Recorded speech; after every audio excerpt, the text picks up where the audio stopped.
In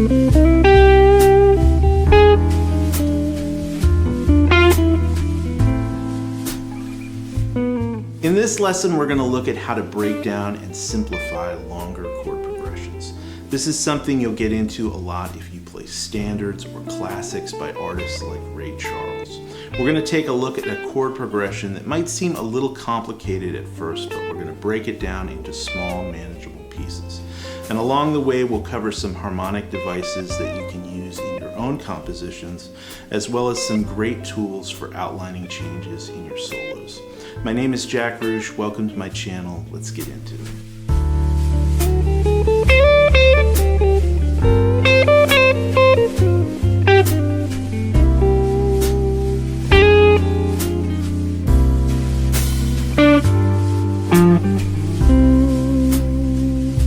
So the tune we're going to look at today is an original chord progression that I wrote to demonstrate some different concepts.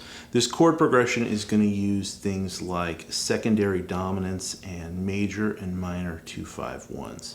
And being able to recognize these things is really going to help us break this long chord progression down into smaller, more easily managed pieces.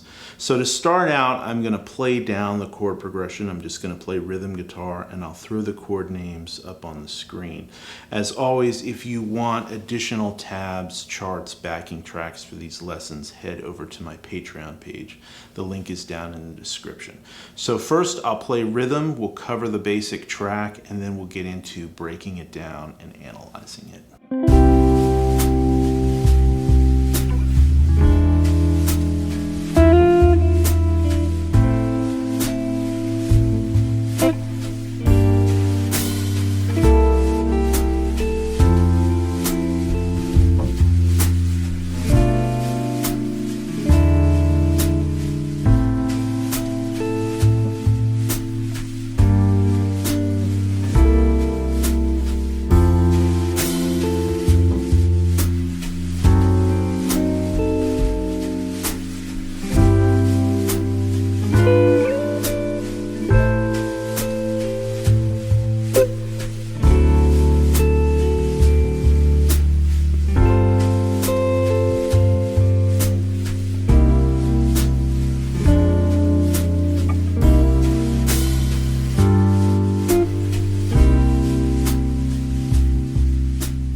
Alright, so the chord progression we're working with here is in the key of C, and it starts out by going C7 to E7 to A minor 7. Now this is the first little chunk of this progression I'm going to isolate, just to kind of look at what's going on and figure out how we can navigate through these changes. So what we have here is a secondary dominant chord. This E7 chord, the second chord here, is not diatonic to the key of C, but what it is a functioning dominant chord that's leading us to A minor. That's sort of the purpose of a secondary dominant chord, is to create tension and release that resolves to different parts of the chord progression. And I have a whole in-depth lesson on secondary dominant chords. I'll put the link down in the description. So if you're new to that idea, that's a good place to start. But essentially this E7 chord is acting as like the dominant 5 chord of A minor. And so that's a really cool device you can use in a lot of different ways in a chord progression. You can use a dominant 7th chord in place of another chord to build tension and create some extra color that's going to pull you to the next chord in the progression. Now, when it comes to playing over changes like this, since it's not all neatly diatonic to C major, we kind of have to address each one of these chords individually, and the best way to do that, in my opinion, is to learn your arpeggio shapes. And the way I like to practice arpeggio shapes is in position, and these chord shapes sort of come out of the cage system, but if we start with this C bar chord here, our closest E bar chord would be right here, or E7 would be right there, and then our A minor would be this shape right here, which is like, you know, this D minor shape moved up here. So what that gives us is these arpeggio shapes that fit in those spots. If we play a C7 arpeggio based around this bar chord, we get,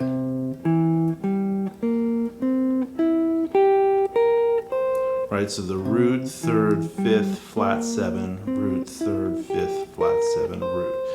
Right, that's sort of a little road map for all the chord tones we have in that spot on the neck for that chord.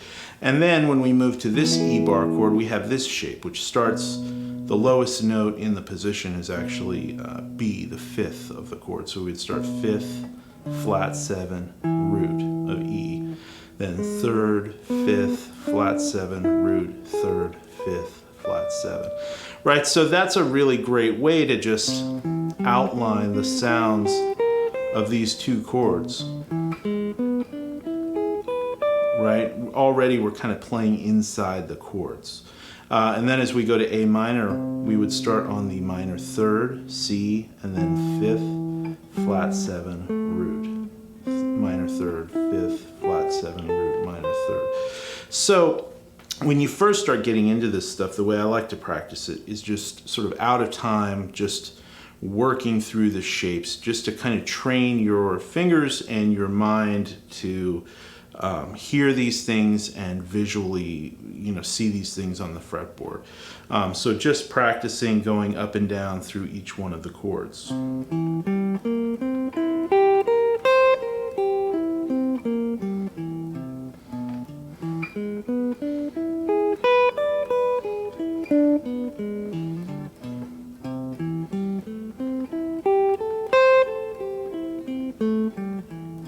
Right, and then once you get more comfortable with that, you can start doing these little voice leading exercises where you play along in time to the track and transition from one chord to the next in time with the chord progression.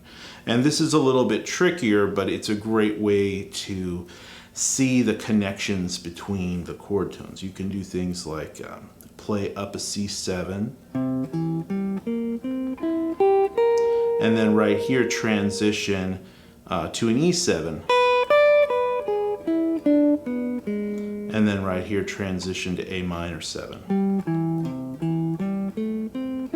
Right, and if you start on different notes of the chord progression, where the chords change rhythmically is going to be on different chord tones, and it's going to have different fingerings. It's really a great way to practice because there's endless possibilities. And as we get through this chord progression, I'll demonstrate playing over the whole chord progression, playing these kind of voice leading way of navigating through the arpeggios in this position over all the chords. So you can kind of see how I would go about practicing that kind of thing. So moving along in the chord progression, we've got that. We've got the 1, 3 dominant 7 to the 6 minor, right?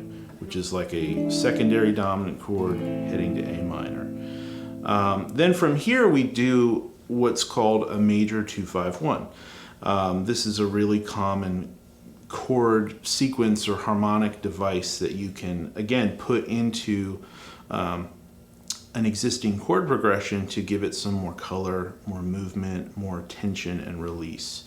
And so this 2-5-1 is going to head to the 4 chord. That's where we're ending up. We're going to this F major 7. And so we're going to play a 2-5-1 of the 4 chord, which means we're going to play G minor 7 to C7 or C13 if you want to make it a little prettier, and then head to our F major 7. Right, so all together now we've got C7, E7, A minor.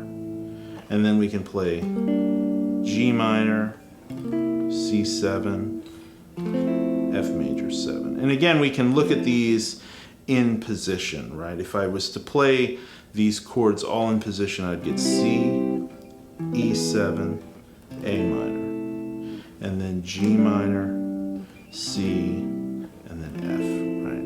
And so again, I can go through these arpeggio shapes, right? I have G minor 7, C7, and F major 7.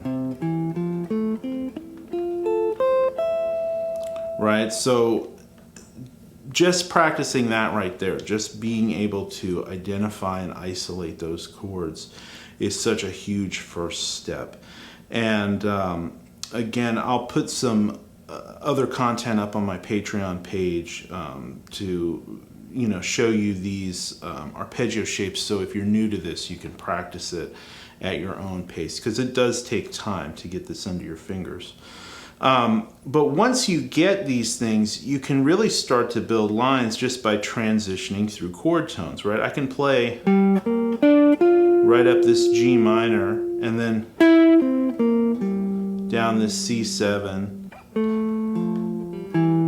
and then right to F major 7. I can do kind of an endless amount of things, right?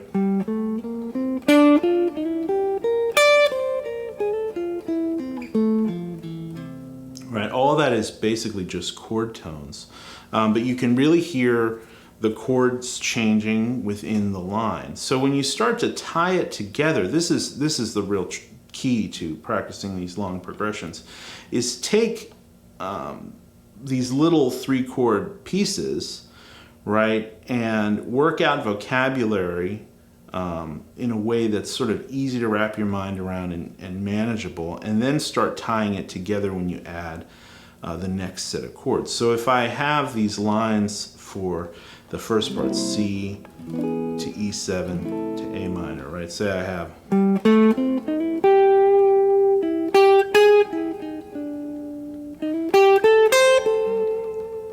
and then I want to go to my G minor, I can take one of these lines,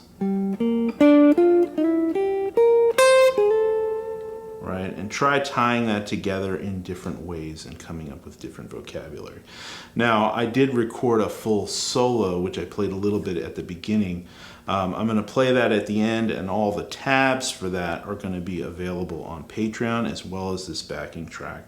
So if you're looking for sort of a window into some of these ideas that I use all the time, that's a great thing to check out. But it's a lot of this stuff coming right out of these arpeggio shapes, right? Just practicing this stuff. C7.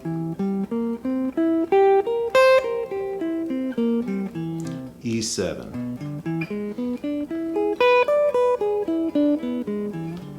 A minor 7. Right, then G minor 7. C7. And then to F major 7. Right, if you really know that stuff inside and out, you can start to experiment and connect the dots between these things by taking little pieces of these arpeggios, like, right, there's a top part of a G minor, the middle part of a C7, and then bottom part of an F major 7. And really you can experiment with this endlessly, but this is the key to breaking down these types of chord progressions. So continuing on in the chord sequence, we have one more thing I really want to touch on, and this is a minor 2-5-1 that I threw in here, which is another kind of cadence or chord sequence that's really useful, and it's a 2-5-1 that resolves to a minor chord. So in this case, I went to A minor, back to our A minor 7, but I used a B minor 7 flat 5 chord, and then an E7 chord, and then resolved to A minor. And this is just another really cool, useful little harmonic device. So if you have a chord progression, say you have a chord progression that just goes C, A minor, F, G, or something simple like that. And you go, well, how do I spice this up? How do I add movement to this and more color to this? seeing these chords as like a potential landing spot for a secondary dominant or a 2-5-1 can be really useful. So if I'm going C to A minor, and I want to put something in between there to create some tension and some color, I can go, well, I'm landing on A minor. Let me do a minor 2-5-1. Let me do a whole step up from A minor. I'm going to do my 2 chord. That's a minor 7 flat 5 chord. Then I'm going to do my dominant 5 chord or my secondary dominant, and then I'm going to go to A minor. So now instead of just C to A minor, I've got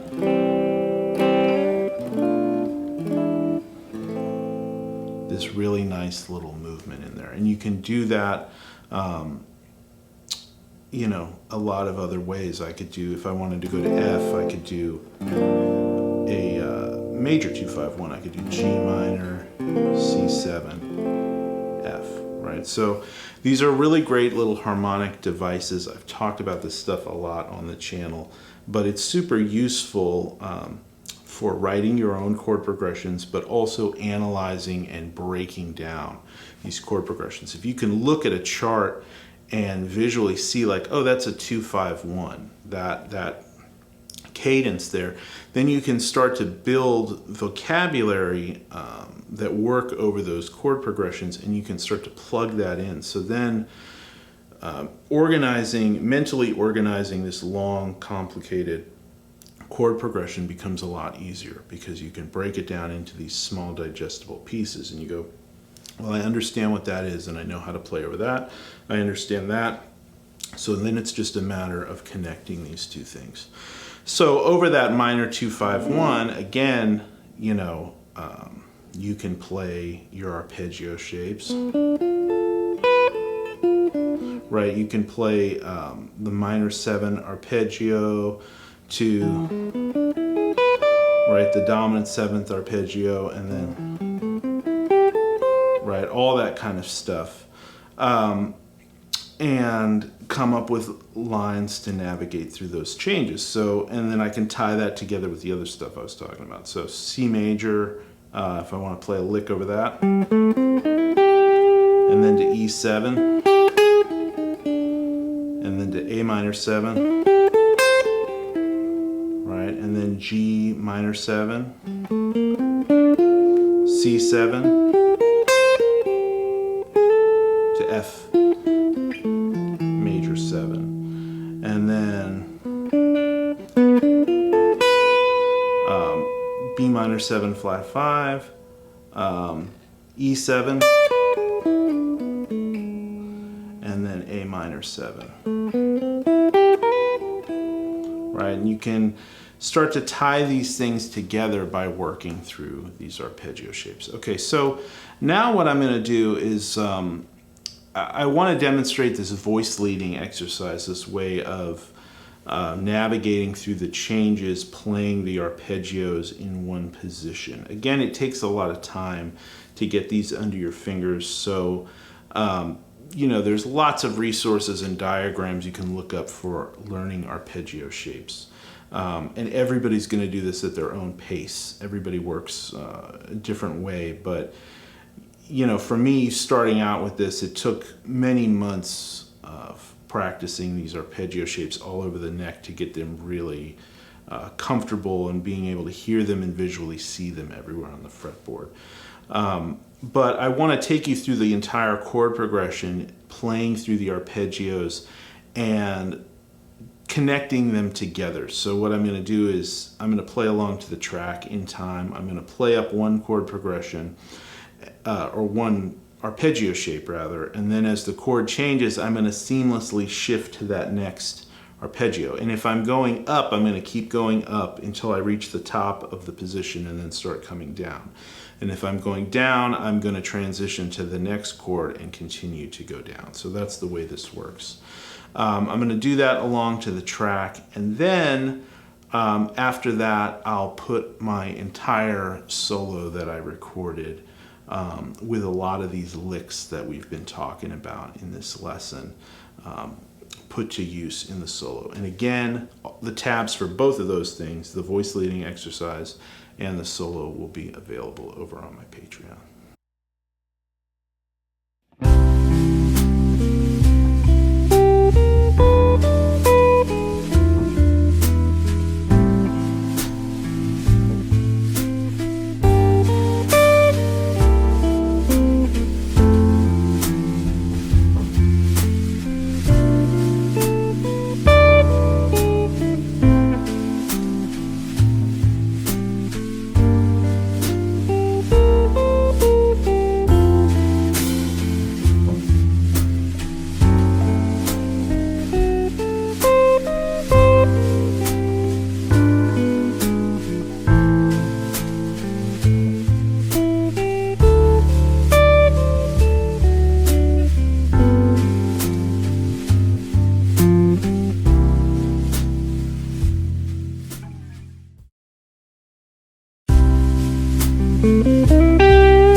So hopefully this lesson was helpful for you. Again, check out the Patreon page for all the other things that come along with this lesson, like the tabs and the backing track.